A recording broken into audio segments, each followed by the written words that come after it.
Now, I know that these humans are the real animals. I'll huff and I'll puff and I'll blow their house down.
Okay, let's keep this simple.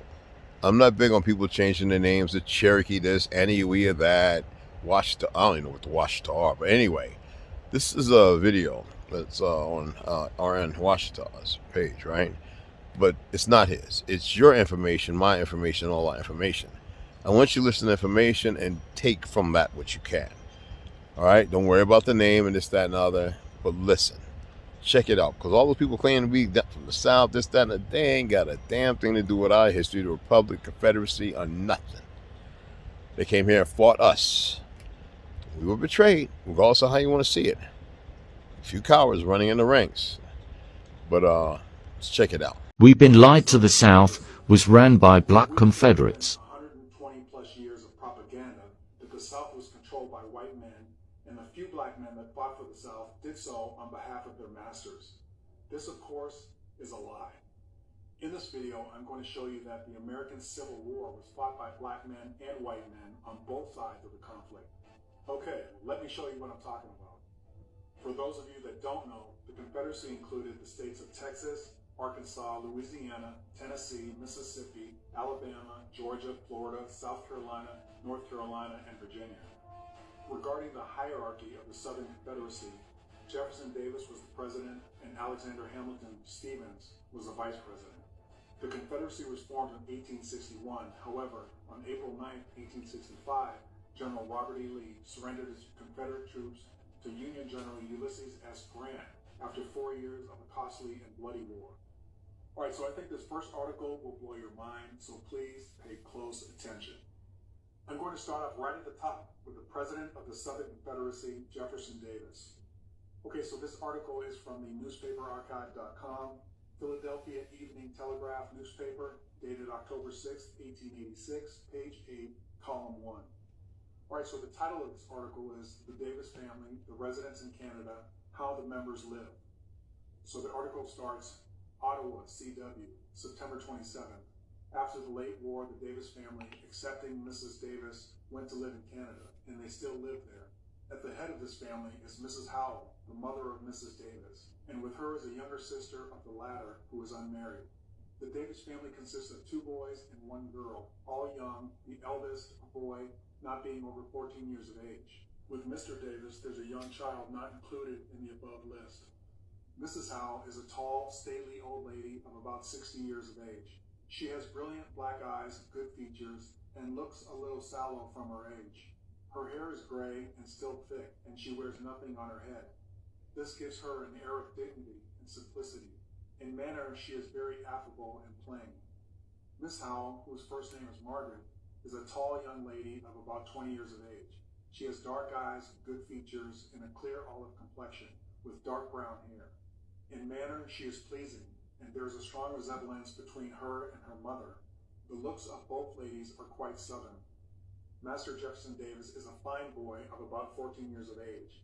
He is tall for his age and well-made, with dark hair, dark eyes, and good features. His skin is a rich brown, like that of all his family. He is now in college in Lennoxville, Canada East. Negro. Miss Margaret Davis is a girl of about 8 years of age with eyes black as, I can't read that word because it's missing part of the first letter, and brown hair and good features. Her skin is a rich olive, like that of Mrs. Howe, her aunt. She is now at school in the convent of the Sacred Heart near Montreal. The last of the family to notice is Master William Davis, who goes by the name of Willie. He is a boy of 4 years of age, with gray eyes and light hair, and features promising to be aquiline like those of his father. He is deaf, so that one has to shout at him in speaking. All right, so this is where I'm going to stop reading the article so we can go ahead and analyze it, although I must admit the rest of the article is very interesting. So let's break this down. Mrs. Howell is mother to 2 daughters, Mrs. Davis and Margaret. Mrs. Davis is Jefferson Davis's wife. As I mentioned previously, Jefferson Davis was the president of the Confederacy. Okay, so the Davis family consists of 2 boys, 1 girl, and 1 other child. We saw that Mrs. Howell is listed as being a tall, stately old lady of about 60 years of age. She has brilliant black eyes, good features, and looks a little sallow from age. Remember, sallow means a yellowish complexion. Her hair was iron gray and still thick. Then there is Miss Howell, whose first name is Margaret. She is listed as a tall young lady of about 20 years. She has dark eyes, good features, and a clear olive complexion with dark brown hair. Then the article says that there is a strong resemblance between her and her mother, and also that the looks of both ladies are quite southern. So how I interpret the phrase looking quite southern means many southern women at that time had dark eyes, dark hair, and complexions that are sallow and olive. Sallow meaning yellow, and olive meaning brown. All right, so let's get to the other children. The article says Master Jefferson Davis was a fine boy of 14 years of age. He is tall for his age and well-made, with dark hair, dark eyes, and good features. His skin is a rich brown, like that of all his family. Folks, is that sinking in? I'm going to go ahead and repeat that last Negroes. part, like that of all his family. So let's go ahead and look at the next child, which is Miss Margaret Davis. She was a girl of 8 years of age, with eyes black as unreadable, and brown hair and good features. Her skin is a rich olive, like that of Miss Howe, her aunt. All right, so let me reiterate what I just said. I said a rich olive. Okay, they didn't say regular olive. A rich olive, which means it's an enhanced color, a darker color. All right, so looking at the last child, Master William Davis, he is 4 years of age, with gray eyes and light hair, and features promising to be aquiline like his father. He is also deaf. Wow, right? Weren't we taught that the Southern Confederacy was basically all white? Weren't we all told that only white people were in charge of the South? Aren't 99% of all the photos and paintings that we're showing in regards to the Southern Confederacy of white people? I'm not making this stuff up, folks, but there is a reason it's been left out of the curriculum. What I'm showing you here is that Jefferson Davis, the president of the Confederacy, had a black family. Let that sit with you for a minute. Remember, when I read the description of Master Jefferson Davis, the 14-year-old, it says he has a rich brown, not a light brown, not a sallow, a rich brown complexion like that of all his family. Who the fuck is Please that? remember, words are key. That's why I'm emphasizing these important descriptive words so that it really brings home what this family looked like. Folks, this war was not about black and white. This war was a fight about cultures, money, and power. Southern black men, black women, white men, and white women were fighting for their way of life. Of course, I think it was disgusting to fight to keep the institution of slavery. These people in that part of their culture were sick, but that was part of the Southern culture at that time. What I'm saying to you is, we have been lied to regarding who these people were and who had the power at that time in history. The reality was, the South was full of families of color that were wealthy plantation owners, statesmen, bankers, doctors, preachers, teachers, soldiers, farmers, etc. This is not to say the South was not overrun with Negroes that were enslaved. However, as I will explain later in the video, and I'm sure I've touched on it in prior videos, Europeans of color at this time were not to be confused with American Negroes, aka Indians. I have over 25 articles of accounts of wealthy colored people and families in the South and Midwest, and that's not including wealthy families of color in the northern and western parts of the country. I will have to do a video on those wealthy families of color in the very near future. White folks. Also, these photos we are shown today are not legitimate. These photos we are shown have been substituted by photos of white people. I think some folks watching my videos believe the photos and paintings of white people that I present are of people of color passing for white. That is not the case. The reason I show you these photos are to highlight and emphasize the contradictions between the descriptions that are written and the photos we are given representing these various historical figures. I believe the original photos and paintings, etc., have been destroyed or hidden away. Maybe that's one of the reasons why many southern states passed laws against Negroes learning to read. We've been lied to. Confederate General Robert E. Lee was a black man.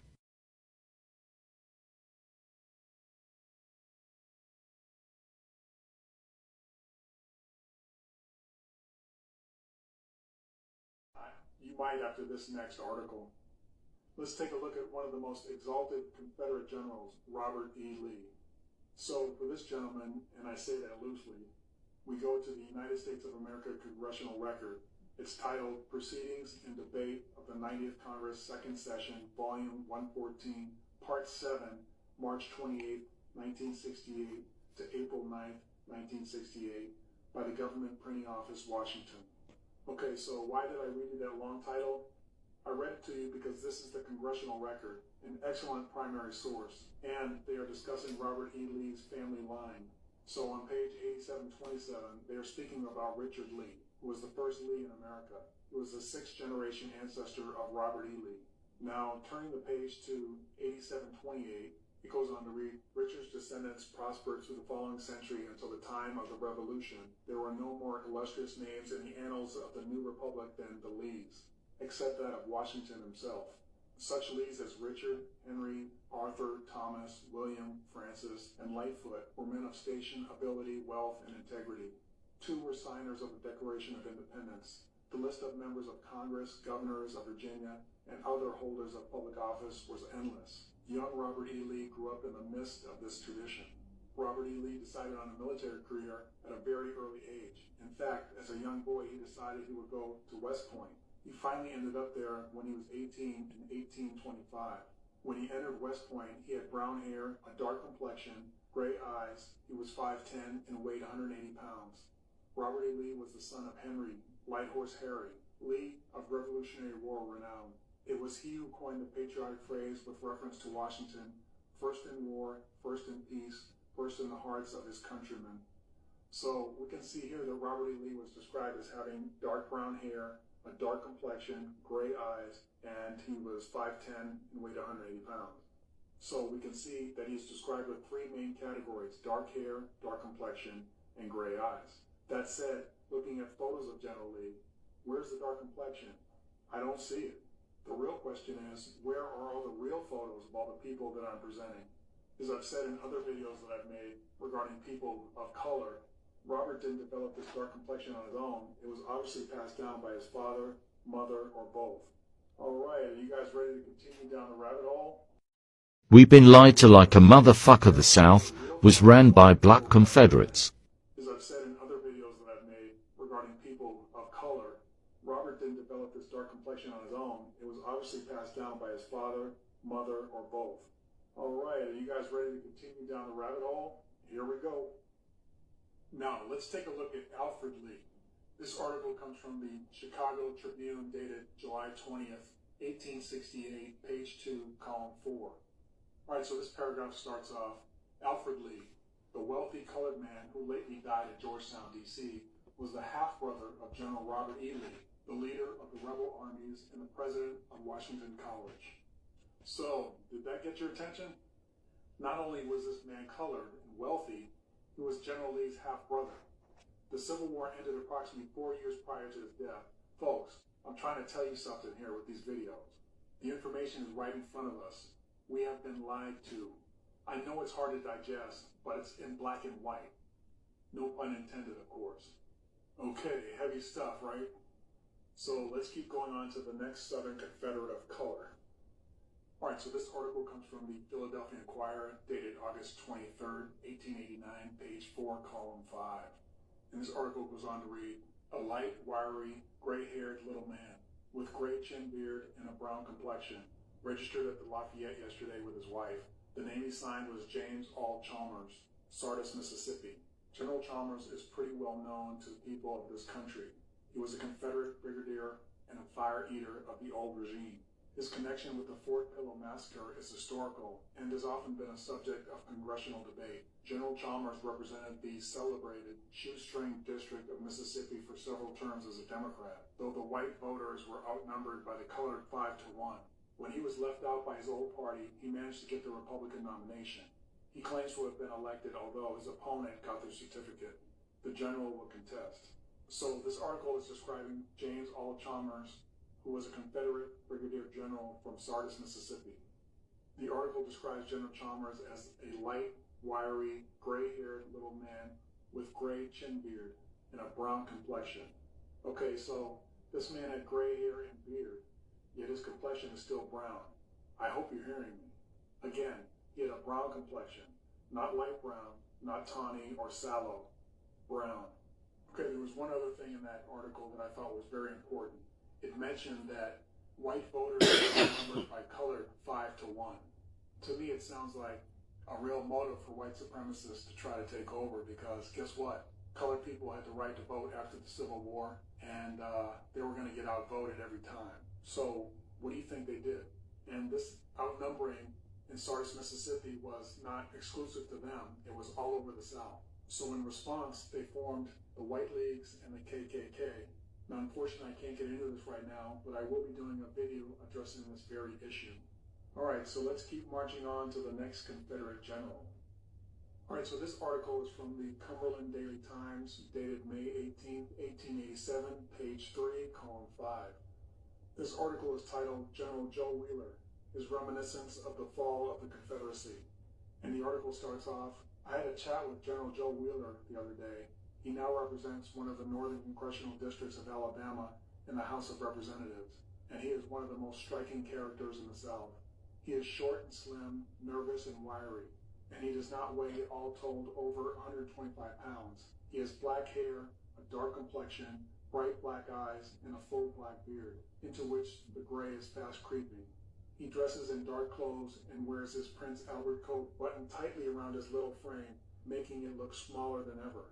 He apparently does not care much for dress, and he wears a soft hat which he now crowds upon his head, now sticks in the pocket of his overcoat, and now carries about under his arm.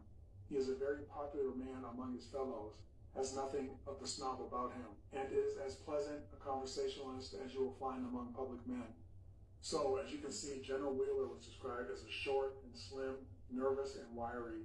He weighed 125 pounds. He has black hair, a dark complexion, bright black eyes, and full black beard. Who the fuck is he? Very descriptive.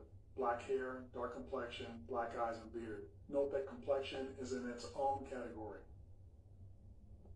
Alright, so this next piece of evidence comes from the book A Long Shadow, Jefferson Davis in the Final Days of the Confederacy, page 38. This book was authored by Michael B. Ballard, and the paragraph reads, Judah P. Benjamin, the only cabinet member who had not been at church services that morning, was probably the first to arrive at the meeting, for he was already in his office, only a few feet from Davis's, when the president arrived. He had spent most of the previous evening packing documents to be shipped south in case of an emergency. Adjutant General Samuel Cooper, who considered the threat to Richmond no matter of levity, had been outraged to find Benjamin singing and whistling to entertain those who worked with him. The Secretary of State had an irresponsible sense of humor and a keen mind. Now 53, he had had a successful legal and political career in Louisiana before the war and was the first professing Jew to be elected to the United States Senate. Benjamin had served the Confederacy as Attorney General and Secretary of War before becoming Secretary of State in 1862, and his actions had often been controversial. Yet there was probably no one in the government that Jefferson Davis trusted more. Benjamin was short, swarthy, and stocky. Well, we can see a few surprises in this selection, right? First of all, Judah sounds like he was Jefferson Davis's trusted advisor. However, he was also his Attorney General and Secretary of War. Secondly, he was a Jew. Now, some of you know the Jews in literature are always being referred to as being black in the past, prior to the 1900s. I have had several subscribers ask me to create a video on black Jews, and I plan to do so. And finally, we can see that Judah Benjamin was described as short, swarthy, and stocky. Actually, there's a fourth element I want to highlight. Isn't it ironic that the President of the Confederacy's closest confidant was a black Jew? Just saying. Because aren't the white supremacists today always hating on blacks and Jews? Can't make We've this been shit up. misled, folks. Alrighty then, moving on. Now I've shown you the black leadership of the Confederacy. I hope you don't think the troops they commanded were all white. So let's take a look at some of the troops. Alright, so this article comes from the Daily Intelligencer, dated December 25th, 1862, page 4, column 5. This article talks about the 1st Virginia Volunteer Infantry by company. It goes on to read, the following soldiers are reported absent without leave. They will return immediately to duty, or if arrested, they will be treated as deserters. Major and Provost Marshal General for Virginia. And just as a side note, I like military roles because they tend to be very descriptive. As you're going to see, the soldiers that deserted are described in detail. Why? Because they want to know exactly what they look like, especially their complexions. Obviously, you could have 2 or more people with the same name, so telling them apart is much easier when you know their complexions. Have you ever noticed in modern times, government driver's licenses, IDs, passports don't have complexion as a descriptor? That's because they have color photos now that show someone's complexion. Okay, so back to the article. These soldiers I presented thus far in the video are all of European heritage, some colored and some white. Some of these soldiers may be listed as having a light complexion. That's different than a fair or pale complexion. Light complexions, as you've seen, refer to people we call light-skinned black people today. Remember, it's all about the complexion. Alright, so under the 1st company, Company A, we have William Maxwell, private, age 34 years, eyes gray, hair black, complexion dark, height 5 feet 9 3/4 inches, occupation a mariner. Under Company C, the 1st soldier is white, Henry Brooks, private, age 22 years, eyes brown, hair black, complexion fair, height 5 feet 11 inches, occupation farmer. I don't know. So from He'd this be light point, skinned. I'm only going to read off the soldiers of color. Alright, so still in Company C, we have Samuel Chase, eyes brown, hair brown, complexion dark, occupation farmer. Samuel Stillwagner, eyes blue, hair light, complexion dark, occupation farmer. Henry Stillwagner, eyes brown, hair brown, complexion dark, occupation miner. Those last 2 are probably brothers. Both have dark complexions. Alright, moving on. Company D, George W. Howard, eyes gray, hair black, complexion light, occupation farmer. Martin Birch, eyes black, hair light, complexion dark, occupation farmer. Company E, Benjamin Ryan, eyes gray, hair dark, complexion dark, occupation steamboatman. Not slave. Henry Baldwin, eyes brown, hair black, complexion dark, occupation farmer. Patrick Aho, eyes brown, hair black, complexion dark, occupation boiler. Thomas Gardner, eyes black, dark hair, complexion dark, occupation farmer. David Householder, eyes gray, hair light, complexion light, occupation laborer.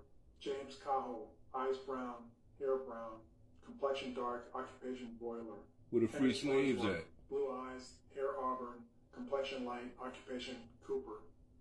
Company H, Jeremiah Ney, eyes brown, hair black, complexion dark, occupation farmer. William Shepard, eyes gray, hair black, complexion dark, occupation farmer. Joshua Hickok, eyes hair black, complexion dark, occupation farmer. Jonathan Barker, eyes black, hair black, complexion dark, occupation farmer. Abner Minor, eyes brown, hair black, complexion dark, occupation farmer. Company I, William Bednell, eyes dark, hair dark, complexion light.